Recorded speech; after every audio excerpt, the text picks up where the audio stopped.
everybody. Good evening. Welcome along to post-match reaction here on the Rangers Rabble Podcast. However, it's not about Rangers tonight, folks. I'm fortunate enough that I still remember the World Cup in 1998. I was 9 years old and I watched the Scotland-Brazil game in Blackpool on a wee tiny telly. But at the time, it obviously seemed big.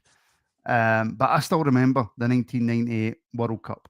There is several generations of young Scottish supporters, whether you're a Rangers fan, whether you're a St Mirren fan, whether you're a Celtic fan, Aberdeen, whoever you support, have never seen their international team go to a World Cup. Well, that's changed as Scotland have qualified in first place in their qualifying group for the 2026 World Cup. Unbelievable. And they could only do it in the Scotland way. It had to be the Scotland way. It couldn't be a nice 2-0 victory, comfortable, keeping the ball. No. It had to be the Scotland way. Now, the fact that I have to preface this before I start, I hope it doesn't take any shine off of the reaction, right? I really hope it doesn't. But I've had some comments tonight. I'm pretty sure you've seen some comments tonight on your socials of Rangers and Celtic fans trying to one-up each other, having wee digs back and forth. Let me just say, any comments in the night, anybody trying to whip up hysteria or trying to have a go or giving it this, giving it that, I'm not interested. Right, I'll put on record, I'm not the biggest follower of Scotland. I always want Scotland to win because I'm Scottish, right? But I always want Scotland to win, right? So see if you're in the comments tonight, I don't care about Scotland, switch off. See if you're in the comments tonight to make derogatory comments about Rangers supporters, just switch off, right? Because tonight is a night of celebration for millions of Scots who love their national team and who have never or very rarely seen them at a World Cup. This is a monumental night for Scotland. This is a huge night for Scotland. This is a huge night for Scottish football, and the achievements of this Scottish team and Steve Clarke, regardless of your thoughts on Steve Clarke, can't be diminished. No manager since Craig Brown has took Scotland to a World Cup. It's an absolutely phenomenal achievement. And congratulations to every single Scotland player on the park. Congratulations to Steve Clarke, and congratulations to Steve Clarke's coaching team. My name is Martin, by the way. Hello, I'm your host, and tonight I am joined by Alex and Trev, as always. Alex, mate, how are you? Oh, mate, I don't know. I've just managed to calm down. I went off my nut. I went off on the watch along. I was almost greeting on it. So I am fully ecstatic from the way we played. To only lose one game in the group. Sorry, just shows how much this Scotland team actually played for each other. As you're saying, they didn't do it the easy way. There was a lot having to dig in that game tonight. We showed that. We love to do it the hard way as Scotland, and we come out the other end full two victors. But I'm absolutely buzzing to the fact that I keep saying it. Scotland are going to the 2026 World Cup. It's just an absolute amazing achievement for every one of those players. Steve Clarke said it in his presser yesterday. They're all legends. Well, they've just went that one step further by booking their place rather than going through playoffs. They've actually booked their place by finishing top of their group and going to the World Cup next year. Can you quite believe, Trev, that we're sitting here at the end of World Cup qualifying saying that Scotland are going to the World Cup? No, because we tend to make an arse of it at the end, like go one up and then get an equaliser right at the death and throw it away in typical Scotland fashion. So to actually win the way we did, with that ballsy bloody last goal and some cracking goals before that, was absolutely mental. Listen, I used to be an even bigger Scotland fan. Ask Ash. I remember we were watching Italy back in the day, and they cheated us out a win that game. and I was genuinely upset when we never made it. And then obviously the way Scotland fans started getting treated after, so Rangers fans, I got a bit scunnered with it all. And I still followed them and I still watched them, but I was like, they're pish. And the way we're treated, why do I bother? I'll hope for a victory and that's it and move on. But I always want them to do well. And when you all had that the debate the other night, was it with Disco, Stu and Ash? Yeah. About the sets of fans, I was like, that's the show I should have been on, because I have got opinions in that one. I'm a massive Scotland, I'm not SNP so much anymore, but I'm a massive Scotland person, and Scottish before British, but Scottish and British and all that stuff. And I was like, that's a great debate. Takes us into today with the comments we've obviously been receiving, boys. See when the last goal went in, I never even paid attention to who it was that scored for several seconds until I was, oh, right, okay, Tierney. I don't give a shit who scores. No. It could go off his bobby into the bloody net. I don't care. As long as somebody in a Scotland shirt is scoring the goal, and they bloody well deserve it. I'm absolutely cheesing from.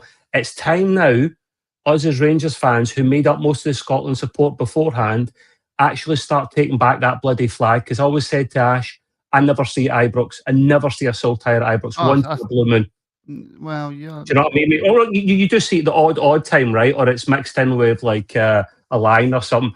But listen, it's fine to have a Union Jack there. We are a British club as well, but we're Scottish before we're British, man. Jesus Christ. Let's get the flags back in Ibrox again. Well, you've took us off on an absolute tangent there, Trev. Sorry, mate. It's passionate. An absolute tangent about stuff I didn't want to talk about tonight, because I just want to celebrate Scotland getting to a national tournament. But yeah, I mean, Alex, in terms of the performance tonight, I did watch the watch along, right? Whilst I was watching the game, and I think all Scotland fans probably felt the same. John McGinn came out after the game and said as much. We were pish. We were shocking. I will keep saying it, and I'll say it till I'm blue in the face. When Ben Doak went off injured, we fell away. We fully fell away. The wee man was absolutely carrying Scotland tonight. He had us going forward on every single attack. It didn't matter what we. He carried us going forward for everything. I mean, the first goal is all Doak. Yes, we're pushing them high. We've got Dorgu in the corner. Doak gets the ball, whips it in, and it's an unbelievable worldie for Scott McTominay to even attempt it. I said it. But when Doak went off, when he went off injured, we just sat back. We brought on Kenny McLean and we went into 5-4-1 and decided that we were just going to defend. And we've seen it. We defended, 50 minutes from the start. Like, as soon as we scored, it was solid, like 50 minutes of just defending. And it wasn't good enough. It really wasn't. So I was very, very surprised when I seen Steve Clark bringing on Che Adams and Lawrence Shankland, because I didn't think he'd bring on attacking substitutions. I thought he'd bring on like Irvin and Barron and just go, right, we're parking the bus. We're not going to go forward. I think when they got the penalty, though, that's when he decided, right, we need to go for it. We need to go attacking. And that's when it started to change. But then the game was like up and down the full time. I couldn't believe what I was watching. The fact that even when they went down to 10 men, we were still looking like we're the worst team. We were still getting pressured. We couldn't get the ball. We couldn't get anyone near them. They were still attacking. So Steve Clark will have to look at that, and he'll have to look at the fact that his tactics were poor for most of the game, and it took 3 absolute worldies to bail us out. But my God, those were 3 unbelievable worldies that got us there anyway. So you've got to say that I will admit I slagged the life out of Kenny McLean coming on, and he shut me up right at the end. But I did slag off Kenny McLean. I thought it was a poor substitution and it shouldn't have happened. But which is why, Alex, we sit behind a computer. Exactly, mate. I'll sit here and scream into my mic with a point where you can't hear what I'm saying. But it's all right, because I'll get there in the end. Yeah, you can come back to me when you've got your continental license. Right? Exactly. You can come back to me when you've got that. In terms of that first goal, but Trev, that kind of set the tone for the game, let's be honest. You try that 99 times out of 100, you fall on your ass. But what a goal by Scott McTominay. I was abstaining at my old girls because she went and broke her leg, done herself in, so she was over there watching some celebrity shite, and I've got the headphones in the laptop. It went. I just. She's by the Scott McTominay strike. Is that why she's broke the leg? I think that's what happened. It didn't work out, mate. And I just screamed in that, and I forgot I had headphones, and she fucking shit herself. The friend was like, I was like, I'm sorry. What a belter that is. You know, anyone that Scottish tries to attempt that, or a Rangers player tries to attempt that, they'll probably pull their groin, probably miss by a country mile, and then be on the back pages the next day. But this is the difference with McTominay, he is quality. Man United were mugs to let him go. Absolute idiots. That guy is our best player, in my opinion. And it was a worldie because he hit it clean and perfect. You couldn't do any better than that. And I'm so chuffed for him. Don't be fooled by an accent. I know he doesn't have a Scottish accent, but his name is bloody Scottish. He's or both his parents are Scottish. That's all that matters. And I'm cheesing for him. Oh, amazing, Alex. And the height he got on it as well. Oh, I mean, I was sitting there thinking just headed it. Like, but then who am I? Again, like, I know I've got a cap for Scotland, but the height he gets up to, it's as Trev says though, he's the only player that tries that. Like, nobody else in that Scotland team even tries to hit that shot, Trev. He's the only one that will go for it. The fact he got so much height, and as you said, the connection was absolute perfection. I mean, the way he's hit it right into the corner. Schmeichel's got no chance to even go for it, and it just showed. And I thought, and we all thought, you could hear the stadium. They went after that. You think, right, that's it. Scotland are going to absolutely cruise. And I think too quickly we went in negativity, but the goal was just unbelievable. I was like so happy the fact that he got the goal, because for any player, I think McTominay is the player that deserves it. He's the one that puts in the captain's performance. He is, for me, Scotland's captain. He is the one that shows it time and time again on the pitch. In the Euro campaign, it was Scott McTominay that was pulling us through. It's Scott McTominay that gets that goal against Israel to pull us through, to get us to the playoffs. He's just shown that he's there for us, and that goal was so deserved. It had to be him, because you can see he actually feels it. He fully feels it when he gets that opportunity. Because look at where Dykes was. He wasn't even near it. So he's waiting on it coming to the back post, and McTominay went, nah, I'll have that. Thank you very much. And it was so well deserved. But he was the one that was pulling us going forward. He was pulling us forward the whole game. Even when we were trying to get the cheap fouls, McTominay was still making the runs, trying to get us to go, rather than actually waiting for a player to go down. He was everywhere. And he's one of the most versatile players we've got. McTominay's played at centre-half in part of our campaign. Then he's played in centre-mid. Now he's playing at striker. I'm pretty sure you could play Scott McTominay at a winger, and he's still putting a performance, because he just shows that he's got that whole part in his locker, that he just carries us on his shoulders each and every game. And I wouldn't be surprised if the time the World Cup comes around that McTominay's our captain. Well, you could have probably played him at left back tonight, but that's another story for another day, I think. Our man over in Australia, Mr. Stephen Robertson, channel member with a super You've chat. got to say it the way. You've got to say it the right way, mate. No, but it wasn't me. Did you hear the commentators? We just need Liam McLeod. Just one chance. That's right. We just need one chance. We just need.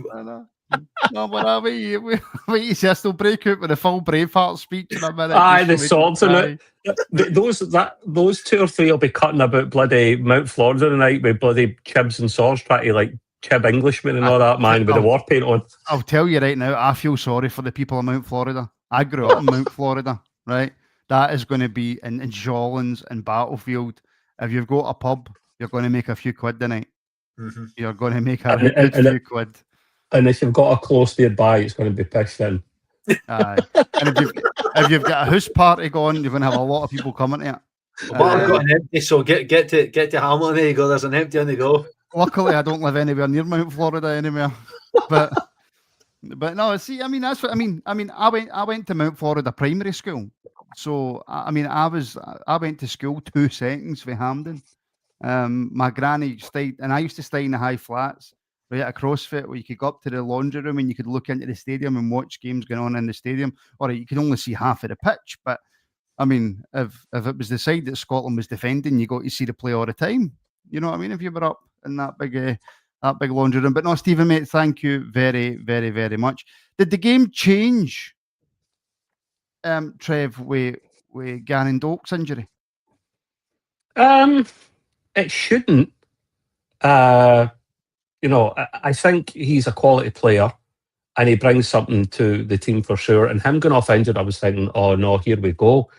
But then afterwards, and especially the second half, we actually did start picking up.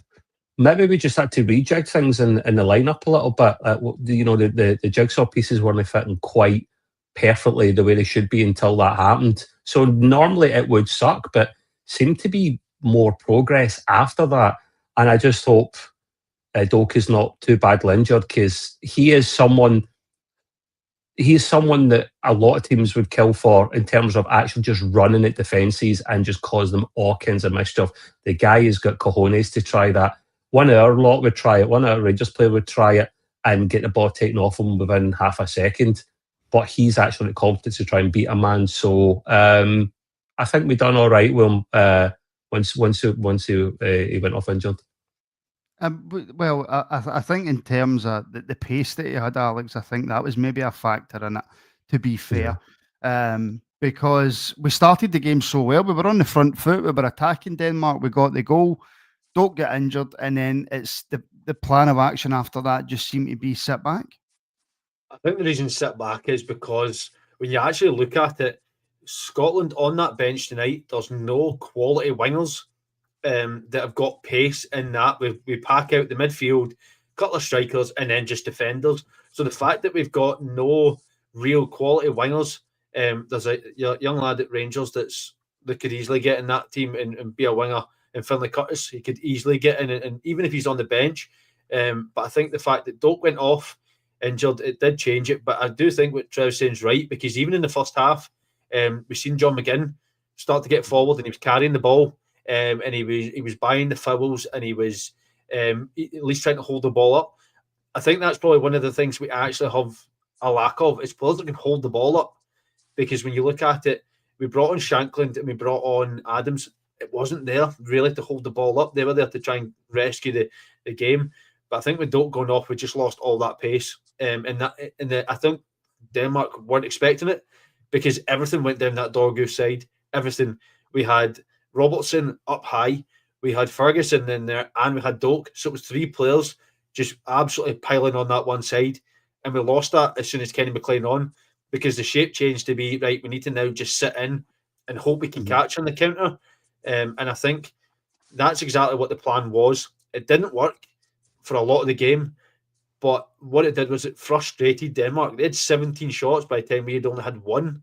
We had one shot, one on target, one goal. Denmark had 17 shots. A lot of it were just to smash it over the bar, hit it into players. So you can say that Steve Clarke's plan actually did work, because it was set out to just frustrate them. And the only way they got the first goal was through a penalty. And then any arguments, Alex, over the penalty? Listen, I had so much arguments in the watch long. It's a penalty. It's on the line, which is a penalty. Andy Robertson is in the box. He's on the line, so therefore he's committed the foul. It doesn't matter where the Denmark player is. He's in the box. He's on the line, so the foul is then committed in the box. It has to be given as a penalty. Yeah. It's soft, and I know, but Robertson does not need to make the tackle. He's going away from goal. Doesn't need to make it, but it is a penalty. Robertson's in the box. That's how it's a penalty. Can we make the joke just be partisan for a second, Trev, and say, but when it's at Hampden, if it's on the line, it counts as outside the box? Can we say that, Trev? No, are we not allowed to say that? We will say it, and we should say it. Andy Robinson, for me, I'm not surprised he does that. I know a lot of people like him. He's overrated for me. I thought he was particular. I don't think he had his best game tonight, Trev, to be fair. He's been a bit honking this season in general. He's not been in and out the Liverpool team. Yeah, he's not played a lot. Aye. So you know the real reason we actually won the day, because Suter wasn't playing. That's the real reason. Well, he's pish. Well, I mean, we can talk about Suter, we can talk about McKenna, we can talk about Hanley. I think that if we're going to discuss in the future where does Scotland go for here, in terms of what do we do when we get to these tournaments. I think the defence is possibly a part of the Scotland team that we need to have a real look at. Alex, did we get slightly lucky with Denmark's second yellow card? Aye, it's never a booking. The first one's fully a booking. I think it was Christensen that brought down McGinn in the first half. He did a good bit of play. He brings him down. He gets the yellow card. There's no complaints about the first one. The second booking is never a booking. He doesn't even touch him. He goes to push him away. McGinn goes, "Oh, there's contact." Then he goes. The referee has had an absolute rush of blood to the head. He went, "That's a booking. Off you get." Listen, Scotland never get the luck. They never get it. We've seen it in the game against in Greece. We weren't getting anything. We've had no luck when it comes to it. For a change, we've got a referee who actually likes Scotland. They went, "Do you know what? I'm going to get it." At the end of the game, he absolutely bloody hated us at the end of the game. But then he absolutely loved Scotland and went, "There's a yellow." And he's probably thought, shit, VAR can't get involved there because that's a second yellow, so they can't even overturn that. So, well, see that Christensen, cheers, pal, off you go. And Scotland then buy it. I will say though, it didn't do Scotland any favours for a long time, because Denmark were still piling all the pressure. Scotland looked like they went down to 10 men rather than Denmark. But it's one of the softest yellow cards you're ever going to see. But I don't give a fuck. I will 100% take it. I will take it. I don't care. I will. Anybody asks off the pod, right? We can scrub this video afterwards. It's definitely a yellow card, and it's a red. Off you get, right? and like Alex says, but Trev, Denmark was still the better team after. Listen, Denmark are a very, very good football team. Right, let's not kid ourselves. They're a very, very, very good football team. But what we managed to do was get up the pitch and get a corner. And when you have got an absolutely lethal penalty box striker, he's not even just that because he's better than that, Shankland. But when he's in that box, he's in the right positions, and it's not through luck. Tell me if I'm wrong. Was that no going in, even if he hadn't touched that? I think it beat the keeper. Think it was just going past the post. It's hard to tell because it was a cracking corner. That is a striker's dream corner there. Perfect. He placed it absolutely perfect. And I won't get started in the whole we should have signed Shankland situation because we should have. Stupid. And look what happens. You've got a proper penalty box striker like him, and he doesn't actually get signed for us now. He's with them. Costs too much. He's good. You need different players. For a long time we've had really piss strikers. We have. They've not been good enough. No since Alan McCoist, I would say, way back in the day. Have we had anything actually? I mean, like you had bloody Kit. You had Kenny Miller for ages. Was decent for Scotland. But he always played up front in his own. He was always the hold-up man. So, like, the goals he got weren't... He didn't get loads of goals. And he done an all right job, but it was just the way we played at the time. And then Chris Boyd was too busy smashing into his box of Monster Munch. Like, so when he got odd game. But for me, I'm happy with Shankland that he got the goal. He deserved it. It's the instinct that's required. And you know the best of it? My boss or my company are HQs based in Denmark, so get it right up, these. That's it. Trev's getting sacked in the morning. I know, but of course, composed as we speak. Yes, that's it. I'm sorry. P45 coming your way, Trev. But of course, in true Scotland fashion, Alex, we can't just leave it there. We can't see the game out there. 10 minutes to go, 2-1 up. They're down to 10 men. You're thinking, right, okay, it's all right. It's Scotland, but we can't mess it up this time. And of course, Denmark get back in it and make it 2 each. I hadn't even finished the bloody graphic of putting 2-1 Scotland, celebrating that much, and I went, it's so poor defending though, because when you look at it, it's just a ball across the box. There's a good block on it, and then Kieran Tierney is sliding to get the ball out the way. All the while, Paddy Dorgu is just at the back post and taps it in. He doesn't like the way he's gone to put it in the back of the net. Craig Gordon thinks that Tierney's got it, so he doesn't dive for it.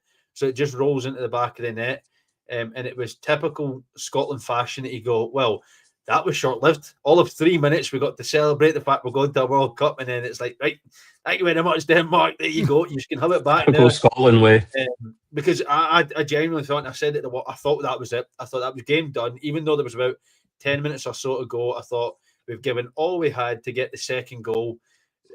Yes, it was 10 minutes Denmark, but you thought that it's game over because it took that long to get the second to at least get a chance, and they scored. And I just thought, okay, but it was a good goal from Dorgu. He's very composed to tap it in. A lot of times a fullback would absolutely smash it, thinking that they're not going to get a chance or the defender's going to get it. So he rolls it in when you look at it. But my God, there should be somebody marking him in that position. You should not be allowed to be that free in the box with nobody near you. And I just thought Scotland had blown their chance right there because they gave so much to get back into it. And it felt like a blow, Alex, didn't it? It felt like, well, that's it, job done. The good thing was, though, that the crowd didn't go down. They went up. They raised the level and tried to get behind the team to say, right, listen, I know it's to it, but there's still time to get here. But it just felt like a massive blow. Like, we've done all this to get back in the lead. You've got all the hype and all the love that Shankland's just scored, and we're back in the lead. Let's hold it. And it's like you couldn't even hold it for 5 minutes. You've held it for like 2 minutes, and then you've gone, here's the ball. Do you know what it felt like? It felt like we were QPR against Man City. We've just given them the ball back and went, right, you can attack us now. Go get another goal. And that's what they did. And they punished us straight away. All the hard work of the 80-odd minutes to just keep it in the lead. And they went and scored. It was gut-wrenching. It was. It really was. Right, okay. Leo, want to see the Rangers Rabble out in America? And Geordie, right, Martin, who are you sending out to the World Cup for Rabble content? If anybody wants to sponsor the Rangers Rabble to go to America, then get in touch, rangersrabble@gmail.com, and I will send people out to America. I know people that live over there, so I can go over and live for free, save the Rabble some accommodation money. I mean, I'm terrified of flying, so I ain't going to America. And I'll be on the watch on, so I'm not going to America. So it's all right. Go to America. So it's Trev that's going to America. If anybody wants to sponsor the Rangers Rabble, then feel free, and we will send people out to America. As it currently stands right now, the Rangers Rabble cannot afford to send anybody to America, so that will not be happening. A very own William channel member, congratulations, hands across the water. Great podcast as well, by the way. If you haven't checked it out, go and check them out now. Right. Now, Alex joked, Trev, as Kieran Tierney was coming on the pitch. Nay knees Tierney, here he comes. He's coming on the pitch. Right? And albeit he's correct, right? You have to say, when you're a quality footballer, which Kieran Tierney is, or certainly was, when the first time he was at Celtic, when he was at Arsenal, I maintained that if I had my choice, it would be him over Robertson. When he was in his peak, when he was fully fit, I genuinely rated Kieran Tierney that highly, as painful as that is for a Rangers supporter to admit. But when you've got the quality, regardless of where your legs are at, you can still pull it out of the bag every now and then. And by God, he hit that strike as sweet as you can hit it. Oh, it was a peach. He deserved it. Thoroughly deserved that. Like I say, I wasn't even paying attention for several seconds to who actually scored it. I just saw someone with the dark blue on scoring a bloody cracking goal, and I celebrated it. He hit it perfect composure, took his time, looked up, boom, in the net, and the keeper's never getting anywhere near that because he just curved it so perfectly. I think he is a better player when he's not made out of chocolate than Robertson. As I said before, I don't really... Robertson is a good player, but he's not as good as people make out he is. Robertson was a phenomenal left back, an absolutely phenomenal left back. But he's past it. But he's past it. And Kieran Tierney's just too injury prone. But Kieran Tierney in his pomp was a better left back than Robertson. I'm sorry. I know people will be angry with me, but he was. Tell to your opinion, mate. So both of them at their peaks, no getting injured in that, you're still picking Robertson? No, I'm picking Tierney. Oh, same. Yeah, if he's not made out of chocolate, this is why I laughed when he went from Celtic to Arsenal. I was like, you actually got a scouting department or a telly down there? Like, you've not seen that he gets injured when he even looks at a football, and you've signed him. What happened? He got injured and didn't play much for them, and he only gets played for so much for Celtic because he's, But again, showed his quality. the night, Alex, Yeah. when he came on, and it's an absolute peak jiggle. And the trying Scotsman, when Kieran Tierney scored, I cheered and woke the missus up. Listen, it was an unbelievable picture goal. I mean, the fact that he scored against his Celtic teammate as well just made it that bit sweeter, to be fair. I mean, Schmeichel was nowhere near it. But past his own goalkeeper, by the way, past his club goalkeeper. Yeah, which must, I bet you that makes it sweeter for Tierney, by the way. It does. Do you know the thing is, though? See with the goal, it's the fact that you're secretly saying, right, put a ball in, like whip it in. But the fact that the ball fell to him on the edge of the box, he runs onto it with some amount of composure and just curls that right into the corner. I said as soon as I went off my nut, first of all, because Scotland scored. And I said, my exact words were, I don't give a fuck who scored. I don't care who you are. Kieran Tierney, what a goal. I couldn't even get the words out. I was getting off my nut that much. But it doesn't bother. At that point, I think that's the point you were making at the start of the show as well, Martin. I don't care what club you play for. The fact that for Scotland, you've scored an absolute peach of a goal in the 93rd minute to send Scotland where we went. I was honestly, I was going off my nut. He was wearing dark blue. He wasn't wearing light blue. He wasn't wearing green and white. He was wearing dark blue, and that's all that mattered tonight. Exactly, and that's the fact. Hey, Martin's on the mute as well. Yeah, down to 9 men. Down to 9 men. I celebrated when Griffiths scored against England. There's your fair booking. That was good. He asked if it was a fair booking. There's your fair booking, sitting on mute. Yeah, fair enough. That's fair enough. No, I think the fact that he just scored that kind of goal, though, yeah, it just had to be at that moment because, like, literally, not even a minute before, John McGinn misses an absolute curler. I mean, it's going and it literally skimmed past the post, and you think that was the chance. Was a couple chance there, and you're just gutted, but you're still going, right, come on, please. And the fact that he hit such a curler, you watch it, it just curls into the corner. It just, and you can see how much it meant. Every one of them, if that's the last seconds of the game, everybody's going mental. Like the players, the coaching staff, everybody's on the pitch. But the fact that the composure had to remain because there was still 5-6 minutes left to go. There shouldn't have been, but there still was 5 or 6 minutes left to go at that point. But it was just an absolute peach of a goal. And it wasn't, it probably was the second or third best goal of the night. And it was that good a goal. It was that good a goal, yes. If I could just remind everybody watching, please do hit the like button and make sure that you are subscribed as well. It really does help the channel out. Going for that third goal, Alex, if you celebrated that like a madman, Kenny McLean, who has scored some big goals for Scotland in the past. I'm thinking back to Norway, last second goal against Norway. He said in his post-match that he actually had to think about it. Mm-hmm. He was considering whether to go for it or not because he thought the referee was never going to blow the full-time whistle. Right? When you can see him in the moment just before he kicks it, he looks up and he looks back down and he goes, should I? But he got his inner Kmart roof spot on, Alex. Oh, the Kmart roof was fully being channeled. At that point, I was doing everything I could to not look at the comments because there were spoilers galore coming in. So I was like, I'm not looking. I'm just going to watch the game and I'm not concentrating.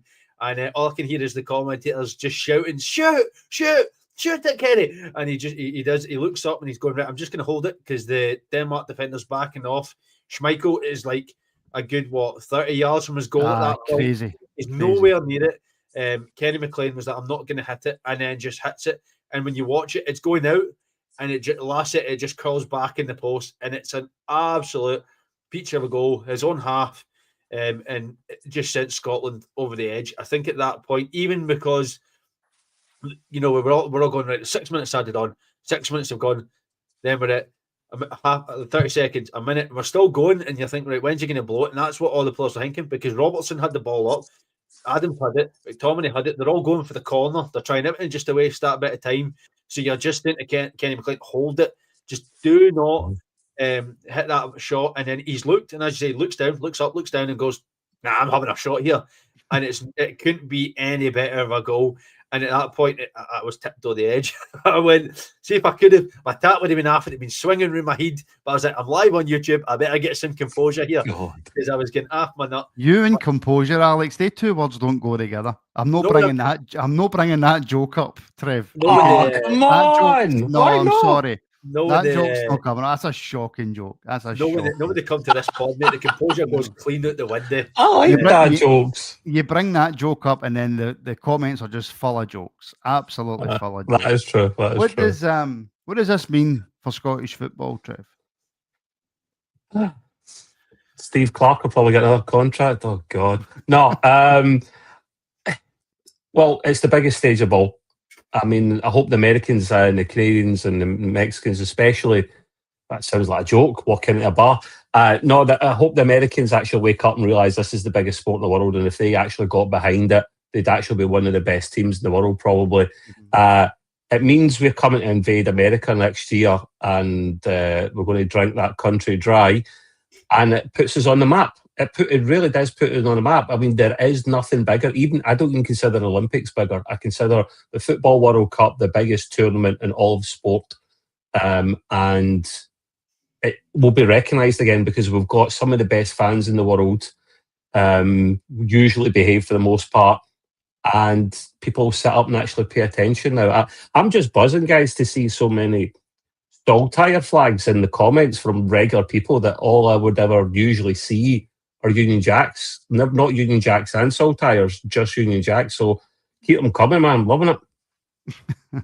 I mean, Alex, in terms of America, 2026, and look, this isn't a conversation for right now, because right now for every Scotland fan is a celebration, right? It's an absolute celebration. What we need to do though in this World Cup is be competitive. We have to go out and show something. The last 2 Euros that Clark's get us qualified for, we've been pretty underwhelming. And I don't want it to become... I mean, it'd be nice to become the norm for Scotland to qualify for every tournament, right? Because obviously we're not used to that. But what I don't want it to become is, right, we qualify for tournaments, the fans go out there, they're the best fans in the world, they drink the place dry, but the football team doesn't really do much. We've never get out of a group. Ever get out of a group. And obviously it depends on the draw you get. Of course it does. It depends on who's in your group when you go to that World Cup. But what you want is you want Scotland to go out there and actually show something.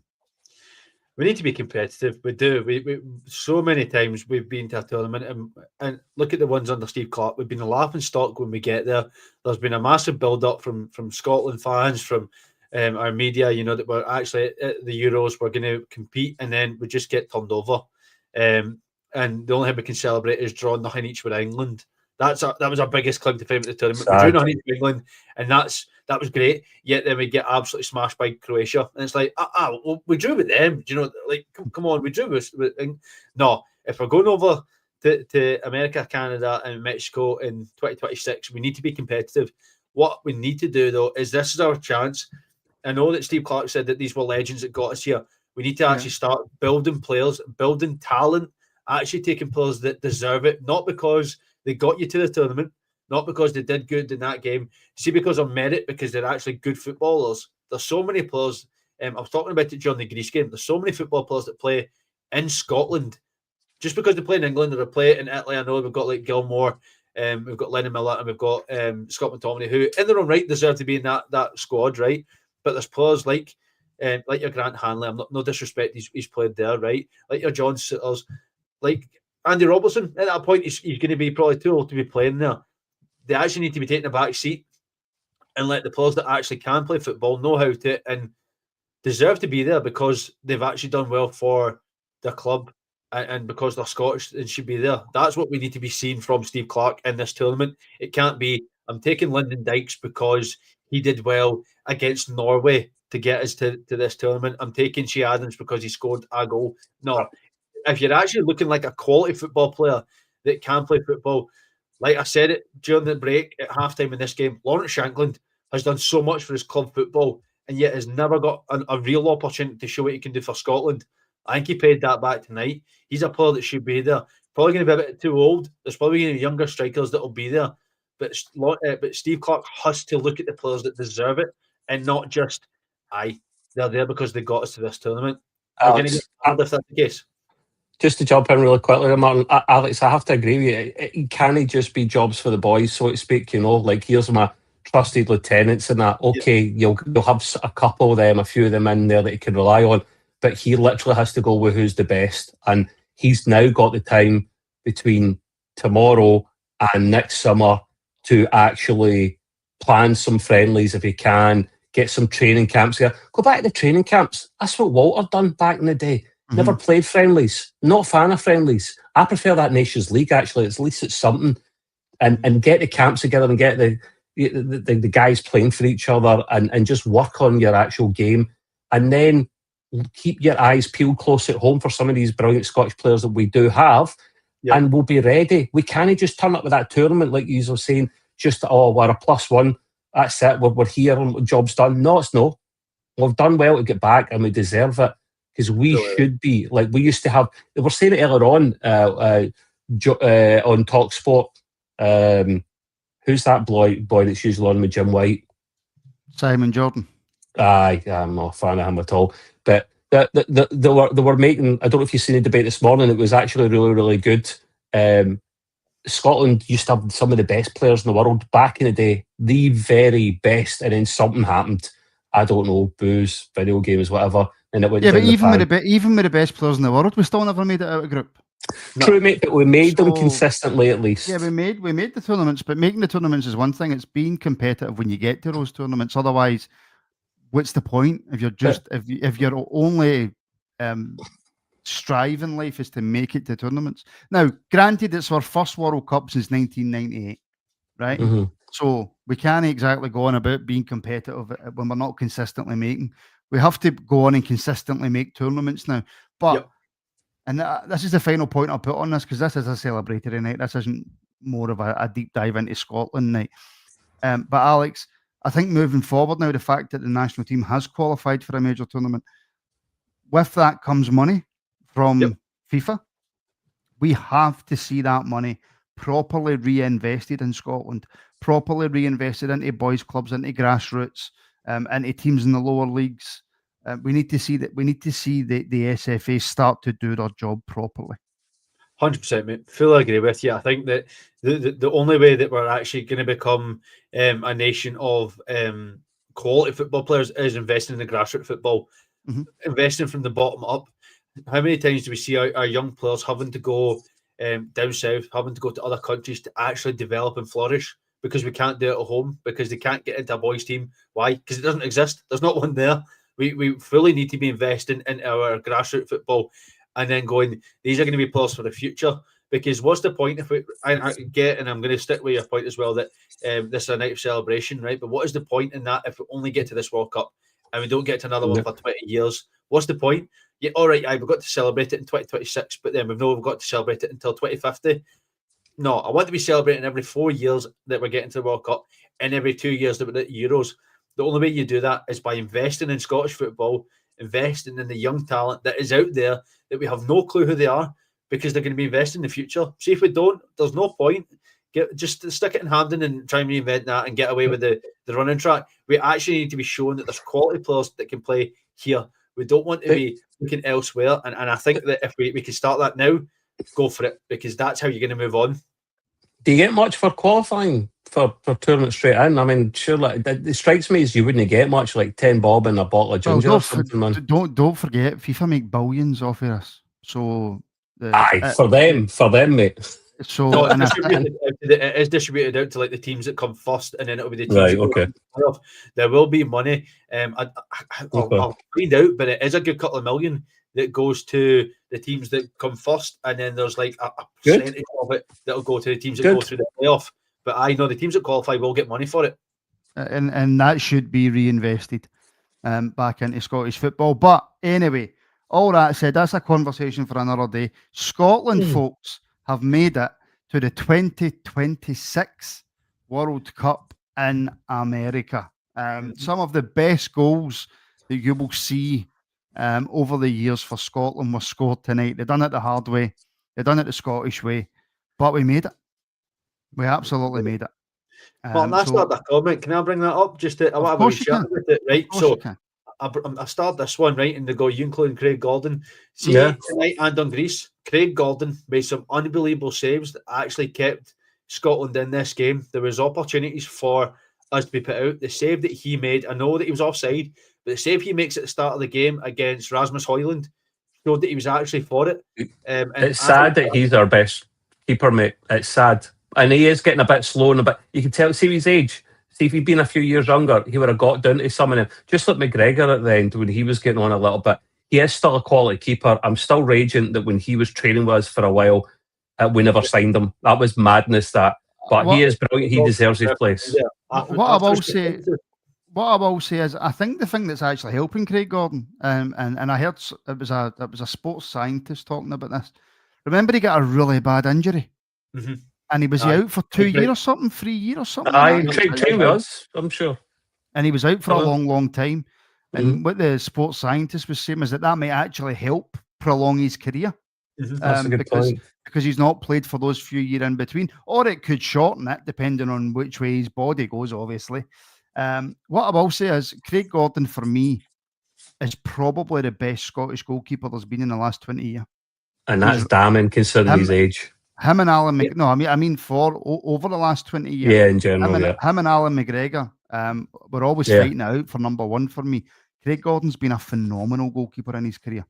And 100%. I think if his body's still feeling it, if he's honest with himself and he's honest with, I mean, you're not going to be honest, right? But if you're honest with the manager and you go, nope, I still feel great, then Craig Gordon's our best goalkeeper. I wish Shagger would still play. I wish Shagger would still play, mate, the same kind of age. Craig Gordon is the best Scottish goalkeeper by a country mile. And if he's still got the agility and all that to be able to go in goals for Scotland, I'd have him in goals at the World Cup. Well, you have him in the squad anyway, don't you? You at least give him a squad place. He deserves that 100%. No one else is close to him in terms of quality, mate. Like Guns. I'm sorry. Nobody's close to him. And I think McGregor shades it over Gordon, but I'm saying that because I'm a Rangers fan. So I'm willing to admit my bias. But what I will say is that Craig Gordon is without a doubt the top one or two goalkeepers in the last 20 years. Without a doubt, man. What a goalkeeper that guy's been. Folks, that will do us. Honestly, I mean, sorry, yes, Scotsy, I'm a Rangers fan, but Tierney is now loved forever. I'm not going that far. I'm not going that far, Scotsy. I'm absolutely not going that far. No, I'm saying fair play to Tierney for the night, and then tomorrow I'll dislike him again.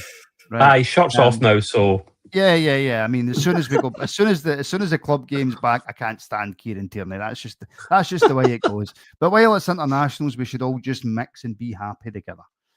Although I understand that that's never going to happen again. Right, folks, thank you very, very much for tuning in. Please, before you do jump off and leave us and move away, please hit that like button and make sure you are subscribed. And if you enjoy the content, albeit this isn't our regular programming, if you want to get at least 8 to 10 extra shows per week, then consider joining the Rabble members community now. The links are in the description. All of our live stuff goes out on the YouTube memberships, and then it is re-uploaded onto our Patreon. So if you prefer just to listen while you're going for a walkabout, then Patreon's for you. If you want the live stuff, then it is on YouTube. And there you go. Scotland have banked 10.5 million for that win tonight. There you go. Wow. Yeah, we might be able to convince Scotland to sign Chermiti. You never know. There's always that hope. Right, folks. Thank you, Trev. Thank you, Alex. Thank you, everybody in the comments. Thank you for your super chats as well. I'm back tomorrow morning. If you're listening to this tonight live, I'm back tomorrow morning at 11 this week for your morning Rabble phone in. And then we're back at 5 p.m. tomorrow night for all the latest Rangers news. And then we've got a wee Q&A tomorrow night as well. So looking forward to that. So thank you, everybody. I hope you're well. I hope you're enjoying yourself. I hope you're having a party tonight. And we shall speak very, very soon.